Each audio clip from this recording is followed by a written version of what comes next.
दोस्तों, आज की वीडियो शुरू करने से पहले मैं आपसे एक छोटी सी बात कहना चाहता हूं। मैंने फैसला किया है कि हर 10 वीडियो में से एक वीडियो की पूरी कमाई जरूरतमंद और गरीब लोगों की मदद करने के लिए इस्तेमाल करूंगा। इसलिए अगर आप इस वीडियो को लाइक करते हैं और अपने दोस्तों को शेयर करते हैं और पूरा देखते हैं तो आप सिर्फ एक चैनल को ही नहीं बल्कि किसी जरूरतमंद इंसान की मदद करने के लिए आप अपना योगदान देने वाले हो। उम्मीद है आप इस छोटे से मिशन में मेरा साथ जरूर देंगे। अब बिना देरी किए बात करते हैं सोलो लेवलिंग सीजन 3 के एपिसोड 4 की। एपिसोड शुरू होता है जापान के टोक्यो शहर से, जहां इतना बड़ा एस रैंक खुल जाता है कि वो पूरे टोक्यो शहर को घेर लेता है। आज तक किसी ने भी इतना बड़ा गेट नहीं देखा था। जापान का हंटर एसोसिएशन सारे बड़े बड़े गिल्ड को इमरजेंसी मीटिंग के लिए बुलाते हैं। वहां हमें सॉल्ट गिल्ड के बचे हुए 4 हंटर भी दिखते हैं, यानी गोटो रेजी की गिल्ड के वो मेंबर्स जो जीजू आइलैंड रेड से बचकर आए थे।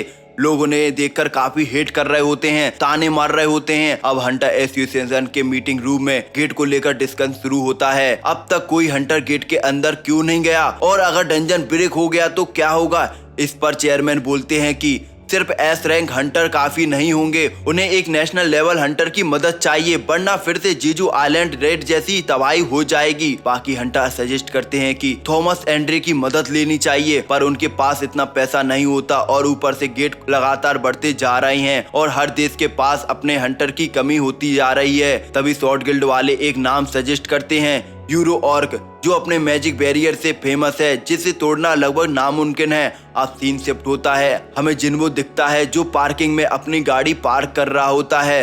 तभी वहां उसे हंटर चा दिखती है। चा जिन्वो को देखते ही भागने की कोशिश करती है। जिन्वो अचानक उसके सामने आ जाता है और पूछता है, तुम मुझे देखकर भाग क्यों रही हो, और अगर भागना ही था तो मेरे ऑफिस के पास ही क्यों आई हो। तो चा बताती है, नहीं नहीं ऐसी बात नहीं है, मैं बस अपनी कार लेने आई थी। जिन्वो को याद आता है कि पिछली बार शैडो एक्सचेंज यूज करते वक्त शायद उसकी कार वहीं रह गई होगी। जिन्वो जाने लगता है, तभी चा उसे रोकती है और बोलती है, क्या तुम्हारे पास थोड़ा सा टाइम होगा। एक्चुअली हंटर बिंगो ने मुझे कुछ मैसेज देने को कहा था और यह तुम्हारी पावर से रिलेटेड है।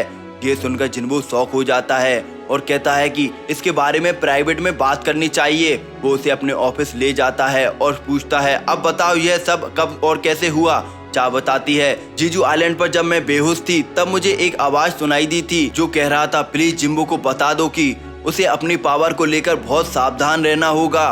वो और कोई नहीं बिंगो था, और वो ये भी कह रहा था कि उसकी पावर बहुत स्ट्रॉन्ग है और उतनी ही खतरनाक भी है। इतना कहकर बिंगो गायब हो गया था। अब सीन शिफ्ट होकर हमें जिन्वो किसी डंजन में दिखता है, यही सोचते हुए कि वो खुद अपनी पावर का सोर्स जानना चाहता है, जो जल्दी पता चल जाएगा। उसके साथ जिन्हू भी होता है। दोनों मस्त चिल कर रहे होते हैं, जबकि उसके शैडो सोल्जर मिलकर डंजन क्लियर कर रहे होते हैं। फिर तभी जिन्हू पूछता है, क्या तुम्हारी बहन ठीक है, जो कुछ भी हुआ स्कूल में उस दिन उसके बाद से। जिन्वो बताता है कि डॉक्टर ने उसे फिलहाल आराम करने के लिए कहा है, पर मैंने अपना सबसे स्ट्रॉन्ग सोल्जर बेरू को उसके पास छोड़ रखा है, तो कोई दिक्कत नहीं है। और फिर तभी जिन्वो को याद आता है कि जब उसका लेवल 101 हुआ था तो उसे एक नई स्किल मिली थी जो उसने अब तक इस्तेमाल नहीं की थी। इस स्किल से वो अपने शैडो सोल्जर के थ्रू झांक सकता था, यानी वो जहाँ भी हो वहाँ क्या हो रहा है वो देख सुन सकता था। जिन्वो यह स्किल टेस्ट करता है, बेरू के थ्रू देखता है कि जिन्ना आराम से सो रही होती है, पर बेरू भाई साहब तो टीवी पर ड्रामा देख रहे होते हैं। जिन्वो सोचता है कि इस तरीके के टीवी शो देखता है बेरू, इसलिए आजकल फनी तरीके से बात करना स्टार्ट कर दिया है उसने। और फिर जिन्वो अपनी स्किल का यूज करके अपनी माँ को मार्केट में देखता है और फिर योनो को भी देखता है, और फिर अंडर चा को देखने जाता है और वहाँ देखता है कि चा बाथरूम में नहा रही होती है। ये देखते ही जिन्वो पूरा शर्मा जाता है, तुरंत स्किल बंद कर देता है। ये शायद पहली बार है जब हमने जिन्वो को इतना ब्लश करते देखा है। जिन्वो सोचता है कि उसे किसी दिन चा से माफी मांगनी चाहिए। और फिर जिन्वो पूछता है जिन्वो से, क्या तुम्हें वो एस रैंक गेट सुना है जो जापान में खुला है, अब तक कोई अंदर नहीं गया और डंजन ब्रेक होने में 3 दिन से भी कम का टाइम बचा है। क्या हंटर एसोसिएशन ने तुम्हें कांटेक्ट नहीं किया। जिन्वो बोलता है कि हाँ उन्होंने कांटेक्ट तो किया है, पर मैं अभी डिसाइड नहीं कर पा रहा हूँ। फिर हमें पता चलता है कि डबल डंजन टेम्पल में एंटर करने के लिए सिर्फ 27 घंटे बचे हैं, इसलिए जिन्वो पहले वहां जानना चाहता है, उसे अपने सारे सवालों का जवाब जानना चाहता है। अब सीन शिफ्ट होता है जापान में, जहां यूरो के बारे में बात हो रही होती है कि उसका बैरियर कितना स्ट्रॉन्ग है। शॉर्ट गिल्ड वाले उसे हायर करना चाहते हैं। यूरी अपनी शर्त लगाता है कि मैं प्रतिदिन का $10 मिलियन लूंगा। बदले में तुम जितने दिन चाहोगे मैं उतने दिन तक अपने बैरियर से गेट को बंद रखूंगा। स्वॉर्ड गिल्ड वाले शौक होकर बोलते हैं कि तुम पागल हो क्या? $10 मिलियन प्रतिदिन कुछ ज्यादा नहीं हो गया? यूरो जवाब देता है कि ये तो बहुत कम अमाउंट है थॉमस एंड्रे के मुकाबले में। वो तो इससे भी कई ज्यादा लेता है। बाकी तुम लोग जैसा चाहो, तुम्हें अपना देश बचाना है या अपने देश का पैसा?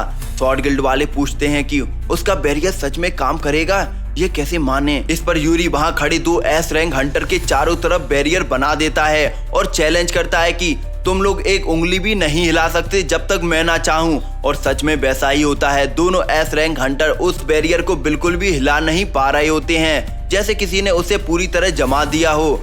इसके बाद स्वॉर्ड गिल्ड वालों को यूरी की एबिलिटी का पूरा भरोसा हो जाता है। इधर जिन्बो अपने घर से निकलता है क्योंकि आखिरकार डबल डंजन टेम्पल का गेट खुल चुका होता है। रास्ते में हमें जिन्ना का स्कूल दिखाया जाता है जो अब बंद हो चुका होता है, लेकिन स्कूल के बाहर ही एक और नया गेट खुला होता है। लोग बात कर रहे होते हैं कि एक ही जगह पर लगातार 2 गेट खुलना काफी अनएक्सपेक्टेड है। फिर हम देखते हैं कि जिन्बो वहां पहुंचता है और एक हंटर से पूछता है कि ये गेट कब खुला? तो हंटर बताती है कि ऑलरेडी 3 दिन हो चुके हैं, पर चिंता की बात नहीं है, ये सिर्फ सी रैंक गेट है और 2 घंटे पहले ही रेड टीम अंदर जा चुकी है। जिन्बो फौरन कहता है तुम्हें तुरंत रेड कैंसिल करके उन्हें वापस बुलाना होगा।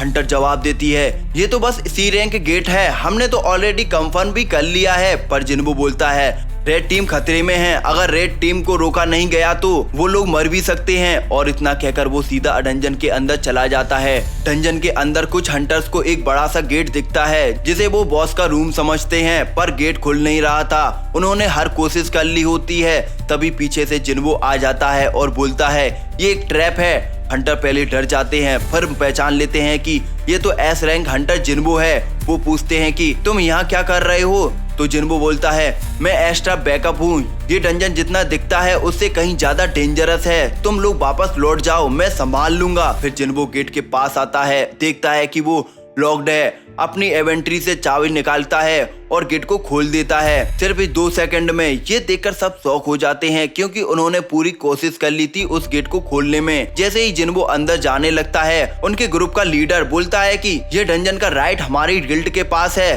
तो आप हमें ऐसे डंजन को छोड़कर जाने के लिए नहीं कह सकते। जिन्बो शांति से कहता है कि ठीक है, फिर मैं नहीं रोकूंगा, अगर किसी को अंदर जाना है तो जा सकता है।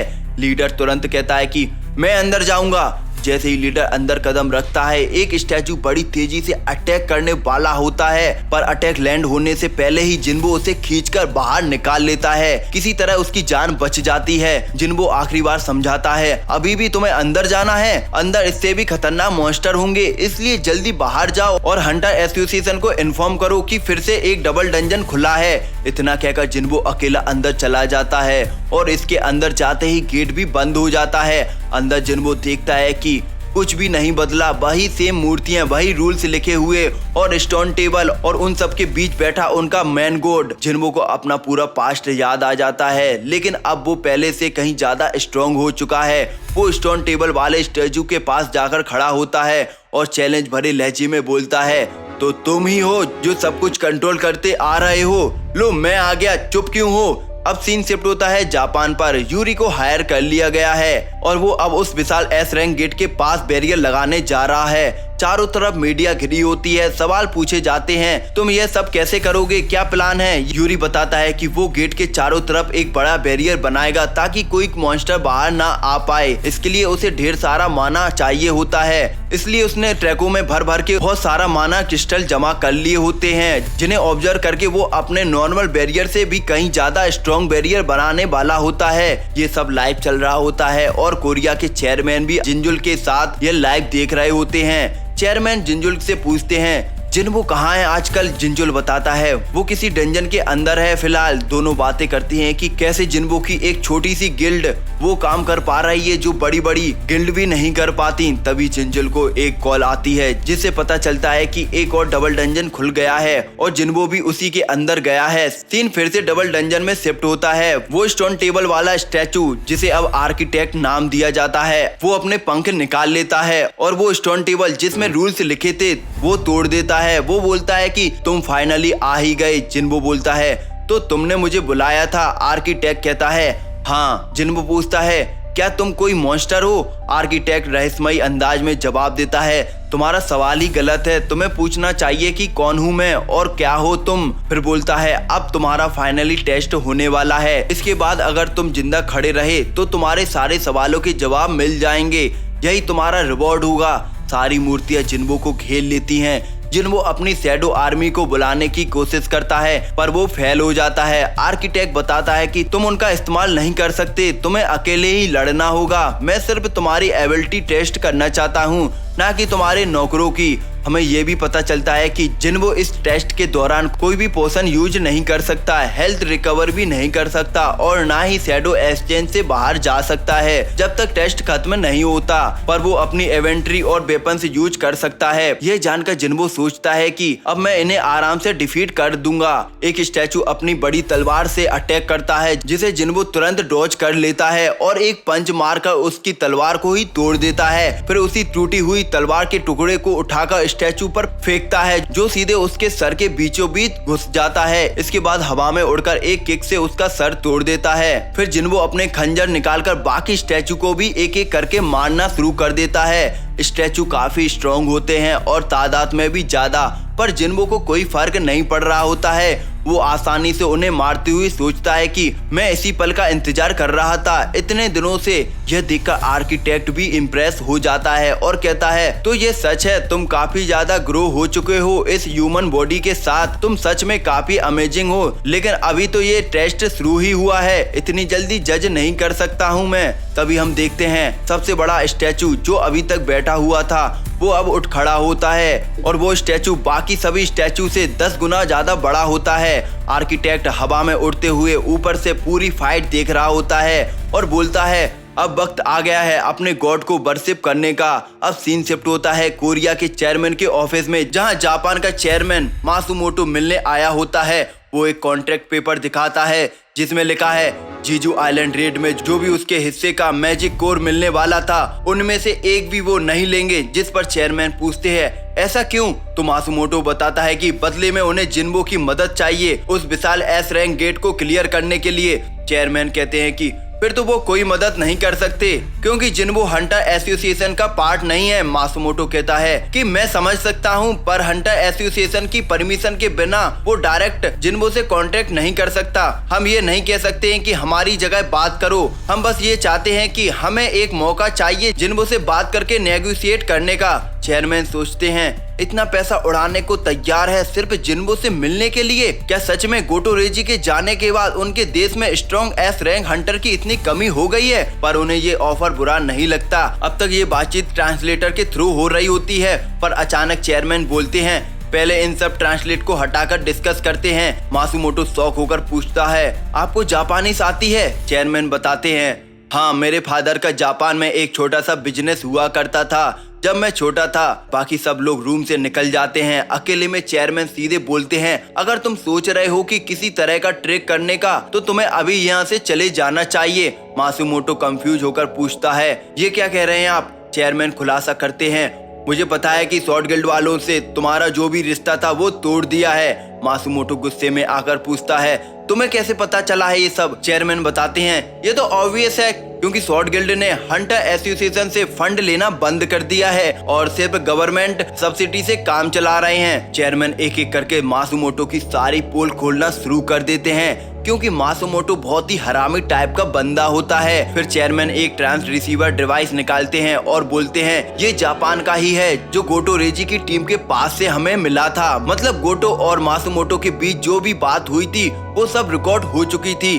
चेयरमैन बोलते हैं, तुम्हें सच में लगा हम नोटिस नहीं करेंगे? और पूरे गुस्से में चेयरमैन उस डिवाइस को तोड़ देते हैं और डांटते हुए बोलते हैं, तुम्हारी इन सभी ट्रिक की वजह से ही तुमने अपनी रेपुटेशन खराब कर ली है। तुमने ना सिर्फ अपने देश को बल्कि पूरे एशिया को खतरे में डाल दिया है। तुम्हें जिन्वो को थैंक यू बोलना चाहिए। अब सीन वापस शिफ्ट होता है डंजन में। जिन्वो सारी मूर्तियों को मार रहा होता है पर वो खत्म होने का नाम ही नहीं ले रही हैं। एक टाइम के बाद जिन्वो काफी सारे स्टैचू के बीच फंस जाता है और उनके पीछे वो विशाल स्टैचू भी खड़ा हो जाता है। अब सब मिलकर एक साथ अटैक करते हैं जिन्बो समझ जाता है कि अब वो इन सबको अकेले डॉज नहीं कर सकता, इसलिए वो अपनी डोमिनेटर टच एबिलिटी से सारे छोटे स्टैचू को एक साथ पकड़ लेता है। पर वो बड़ा स्टैचू अपनी आंख से लेजर बीम चला देता है जो सामने खड़े सारे स्टैचू को चीरते हुए सीधे जिन्बो तक पहुंच जाती है। जिन्बो डायरेक्ट हिट लेने के बावजूद भी सरवाइव कर जाता है। फिर वो बड़ा स्टैचू अपने पैरों से जिन्बो को कुचलने की कोशिश करता है। जिन्बो अपनी स्पीड और बढ़ाकर उसके सिर की तरफ ऊपर बढ़ने लगता है अटैक करने के लिए। वो स्टैचू जिन्बो को देख लेता है और फिर से लेजर अटैक करने वाला होता है, पर जिन्बो भी नोटिस कर लेता है और साइड से निकलकर ऊपर पहुंच जाता है। वो अपने दोनों खंजर से एक पावरफुल अटैक करता है, पर उस विशाल स्टैचू को खास फर्क नहीं पड़ता, बस हल्की सी खरोच आती है। पर जिन्बो हार नहीं मानता। वो सोचता है कि अगर मैं इसे अपने खंजर से नहीं काट सकता तो अपने हाथ से ही तोड़ दूंगा, और वो उसके फेस पर चढ़ जाता है। एक बहुत ही पावरफुल पंच मारता है जिससे स्टैचू का फेस टूटने लगता है। फिर वो लगातार एक के बाद एक पंचेस बरसाता रहता है। एक वक्त के बाद फाइनली उस विशाल स्टैचू को भी मार गिराता है। फाइट के बीच में ही जिन्बो का लेवल 103 हो चुका होता है, जिसके बाद वो और भी ज्यादा स्ट्रॉन्ग हो जाता है और फिर वो बचे खुचे स्टैचू को भी मार गिराता है। ये सब देखकर आर्किटेक्ट काफी ज्यादा इम्प्रेस हो जाता है और बोलता है, बहुत बढ़िया, तुम काफी स्ट्रॉन्ग हो गए हो। फिर जिन्बो बोलता है, ये सब छोड़ो, तुम अपना प्रॉमिस पूरा करो, मैंने टेस्ट कंप्लीट कर दिया। अब आर्किटेक्ट कहता है, नहीं, अभी टेस्ट कंप्लीट नहीं हुआ है, ठीक से देखो, मैं अभी भी खड़ा हूँ, तुम्हारा फाइनल टेस्ट मैं खुद हूँ, तुम्हें मुझे हराना होगा। तभी जिन्बो के सिस्टम में एक शॉकिंग नोटिफिकेशन आता है, अगर उसने 10 मिनट के अंदर इस एनिमी को डिफीट नहीं किया तो उसका हार्ट स्टॉप हो जाएगा। जिन्बो घबरा कर पूछता है, ये सब क्या है, आखिर तुम कौन हो? और आर्किटेक्ट का जवाब आता है, मैंने ही तुम्हारा सिस्टम बनाया है और मैं जैसा चाहूँ मैं इसको कंट्रोल कर सकता हूँ। और दोस्तों, इसी शॉकिंग रिवीलेशन के साथ एपिसोड यहीं खत्म हो जाता है। तो दोस्तों, अगर आपको वीडियो पसंद आई हो तो वीडियो को लाइक जरूर कर देना। और मैं आपको बता दूं कि इस वीडियो की जितनी भी अर्निंग आएगी, मैं इस वीडियो की अर्निंग का गरीब लोगों में इस्तेमाल करूंगा। तो दोस्तों, जल्दी से चैनल को सब्सक्राइब कर लो क्योंकि अगले पार्ट मैं जल्दी लाऊंगा।